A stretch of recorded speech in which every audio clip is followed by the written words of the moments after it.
Assalamu இது நம்ம channel அழகான நாட்கள். நம்ம அழகான நாட்களை இன்னும் நீங்கள் சப்ஸ்கிரைப் பண்ணலைன்னா இப்போவே சப்ஸ்கிரைப் பண்ணிவிட்டு அதை தொடர்ந்து வர பெல் சிம்பளையும் ப்ரெஸ் பண்ணிவிடுங்க. ப்ரெஸ் பண்ணிட்டீங்களா? இனிமேல் நம்ம சேனலில் வர எந்த ஒரு வீடியோஸையும் நீங்கள் தவறாமல் பார்க்கலாம். ஓகேம்மா, இன்றைக்கி எதை பற்றி தெரிஞ்சுக்க போகிறோங்கிறத வீடியோக்குள்ளே போய் பார்க்கலாம் வாங்க. இன்றைக்கி நம்ம சேனலில் ஒரு லஞ்ச் பாக்ஸ் ரெசிபி தான் பார்க்க போகிறோம். அரிசி பருப்பு சாதம் எப்படி செய்கிறதுன்னு பார்க்க போகிறோம். இதுக்கு தொட்டுக்கிறதுக்கு கொத்து முட்டையும் புளி சம்பாலும் பண்ணியிருக்கேன், அதாவது துவையலும் செஞ்சுருக்கேன். இப்போ வாங்க எப்படி செய்கிறதுன்னு வீடியோக்குள்ளே போய் பார்க்கலாம். நம்மளுடைய நிறைய ஃப்ரெண்ட்ஸ் லஞ்ச் பாக்ஸ் ரெசிபி போட சொல்லி ரைஹானா கிச்சன் சேனலில் சொல்லியிருந்தீங்க. ஸோ அதில் இப்போதைக்கு நிறைய விளாக் வீடியோ போயிட்டுருக்கிறதுனால சமையல் வீடியோலாம் நான் இந்த அழகான நாட்கள் சேனலில் போடலான்னு இருக்கேன். ஸோ இதையும் நீங்கள் மிஸ் பண்ணாமல் வாட்ச் பண்ணுங்கள். கண்டிப்பாக உங்கள் எல்லாருக்கும் ரொம்ப யூஸ்ஃபுல்லாக இருக்கும். ஓகே, இப்போ அரிசி பருப்பு சாதம் செய்கிறதுக்கு 1 டம்ளர் சாப்பாட்டு அரிசி எடுத்திருக்கேன், அதாவது புழுங்கல் அரிசி 1 டம்ளர் எடுத்திருக்கேன். இதே டம்ளர்லேயே நீங்கள் சாம்பாருக்கு யூஸ் பண்ணுற துவரம் பருப்பு 1/4 டம்ளர் எடுத்துக்கோங்க. 1 டம்ளர் அரிசிக்கு 1/4 டம்ளர் துவரம் பருப்பு. அரிசியும் பருப்பையும் ஒரே பாத்திரத்துலேயே ஒன்றா சேர்த்து நல்லா வாஷ் பண்ணிவிட்டு ஒரு 10 நிமிஷத்துக்கு ஊற வச்சிடலாம். அதுங்காட்டிலும் நம்ம தாளிக்கிறதுக்கு தேவையான பொருள்லாம் ரெடி பண்ணிக்கலாம். குழந்தையிலேருந்து பெரியவங்க வரைக்கும் எல்லாருக்குமே ரொம்ப பிடிக்கும், ரொம்ப டேஸ்ட்டாக இருக்கும். கண்டிப்பாக ஒரு தடவையாச்சும் நீங்கள் ட்ரை பண்ணி பாருங்கள். ரொம்ப சிம்பிளான ஒரு வேலை தான் இது. ஆஃபீஸ்க்கு, காலேஜுக்கு, ஸ்கூலுக்கு எல்லாத்துக்குமே நீங்கள் லஞ்ச் பாக்ஸாக எடுத்துகிட்டு போகலாம். ரொம்ப நல்லாயிருக்கும். இப்போ அரிசியும் பருப்பையும் ஒன்றா சேர்த்து நல்லா வாஷ் பண்ணிவிட்டு ஊற வச்சிட்டேன். அடுத்ததாக இதுக்கு தேவையான மசாலாலாம் எடுத்துக்கலாம். 1 ஸ்பூன் மிளகு, 1 ஸ்பூன் சீரகம், 5லேருந்து 6 பல் பூண்டு. இது மூணுத்தையும் இந்த குளவிக்கல்லில் போட்டு இடித்து எடுத்துக்கலாம். ஃபஸ்ட்டு மிளகையும் சீரகத்தையும் போட்டு இடித்து எடுத்துக்கோங்க. ஜீரகமும் மிளகும் ஓரளவுக்கு பொடியானதும் அதுக்கப்புறமா எடுத்து வச்சுருக்க பூண்டு பல் சேர்த்து நல்லா இடித்து எடுத்துக்கலாம். இது மூணுத்தையும் ஒன்றா சேர்த்து ஒரு பவுலில் எடுத்து வச்சுக்கோங்க. இது லஞ்ச் பாக்ஸ்க்கு மட்டும் செய்யணும்னு கிடையாது. சம்டைம் பார்த்திங்கன்னா நம்மளுக்கு ரொம்ப சோம்பேறித்தனமாக இருக்கும். அப்படி இல்லைனா குழம்பு வைக்கிறதுக்கு எதுவுமே இருக்காது. அந்த டைமில் நீங்கள் ரொம்ப ஈஸியாக இது மாதிரி செய்யலாம். ரொம்ப டேஸ்ட்டாக இருக்கும், எல்லாருக்கும் ரொம்ப பிடிக்கும்.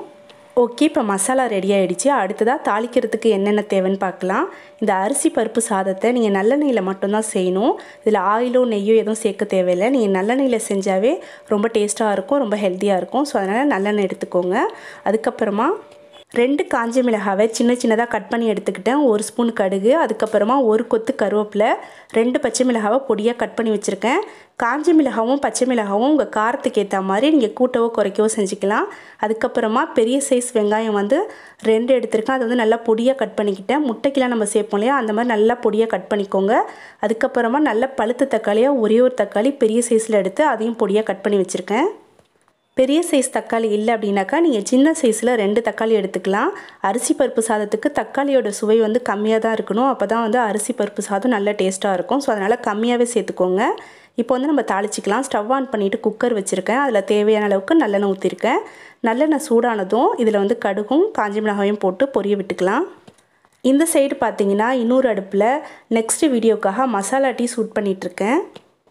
இப்போ காஞ்ச மிளகாவும் கடுகும் நல்லா பொரிஞ்சிருச்சு. அதுக்கப்புறமா நம்ம இடித்து வச்சுருக்க மிளகு, சீரகம், பூண்டுலாம் இருக்கு இல்லையா, அதை போட்டுக்கலாம். அதோடு சேர்த்து கருவேப்பிலையும் போட்டு நல்லா வதக்கி விட்டுருங்க.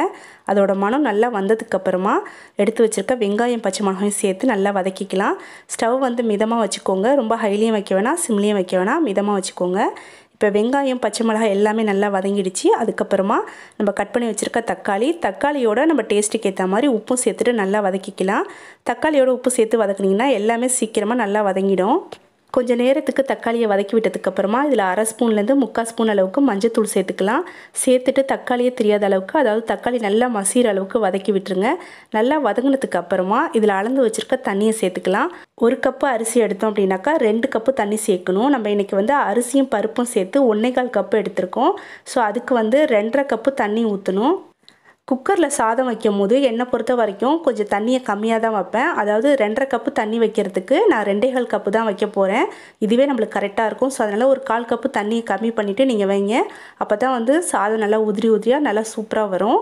இப்போ தண்ணியெல்லாம் சேர்த்ததுக்கப்புறம் ஊற வச்சுருக்க அரிசியை தண்ணியை நல்லா வடிச்சிட்டு அரிசியும் சேர்த்து நல்லா கலந்து விட்டுட்டேன். இப்போ நம்ம மூடி வச்சு நல்லா வேக வச்சுக்கலாம். அதாவது விசில் போட தேவையில்லை. இந்த மாதிரி லைட்டாக கேப்பு விட்டு மூடி வச்சுருங்க. அது ஓரளவுக்கு நல்லா வெந்து தண்ணியெல்லாம் சுண்டட்டும். இப்போ ஒரு 5 நிமிஷத்துக்கு அப்புறமா நான் ஓப்பன் பண்ணுறேன். ரைஸ் நல்லா தளன்னு கொதிச்சிட்ருக்கு, ஓரளவுக்கு வெந்துடுச்சு. இப்போ நம்ம கரண்டி வச்சு ஒரு தடவை நல்லா கலந்து விட்டுட்டு உப்பு கரெக்டாக இருக்கான்னு செக் பண்ணிக்கோங்க. ஆல்ரெடி நம்ம உப்பு சேர்த்துட்டோம். தண்ணி சேர்த்ததுக்கப்புறமா உப்புலாம் கரெக்டாக இருக்கான்னு நம்ம ஒரு தடவை செக் பண்ணிக்கணும். செக் பண்ணிவிட்டு பத்தலை அப்படின்னாக்கா நீங்கள் இந்த டைமில் சேர்த்துக்கலாம். இப்போ எனக்கு கரெக்டாக இருக்குது, நான் செக் பண்ணிவிட்டேன். இப்போ இதில் லாஸ்ட்டாக அரை கைப்பிடி அளவுக்கு மல்லிக்கீரையை பொடியாக கட் பண்ணி சேர்த்துட்டு மூடி போட்டு விசில் போட்டுருங்க. ஸ்டவ் சிம்மிலையும் இல்லாமல் ஹைலியும் இல்லாமல் நார்மலாக வச்சுட்டு 3 விசிலுக்கு ரைஸை வேக வச்சு எடுத்துக்கோங்க. 3 விசில் வந்ததுக்கப்புறமா ஸ்டவ் ஆஃப் பண்ணிவிட்டு அடுப்புலேருந்து குக்கரை கீழே இறக்கி வச்சுருங்க. அப்படி இல்லைன்னா சீக்கிரமாக அடிப்பிடிக்கும், அந்த சூட்லேயே அடிப்பிடிக்க ஆரம்பிச்சிடும்.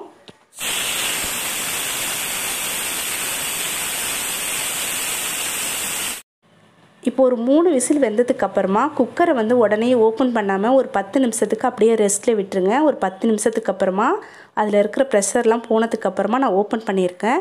இப்போ ரைஸை பாருங்கள், உங்களுக்கு பார்க்கும் போதே நல்லா தெரியும். நல்லா உதிரி உதிரியாக சூப்பராக வந்திருக்கு. டேஸ்ட்டும் செம்மையாக இருந்துச்சு.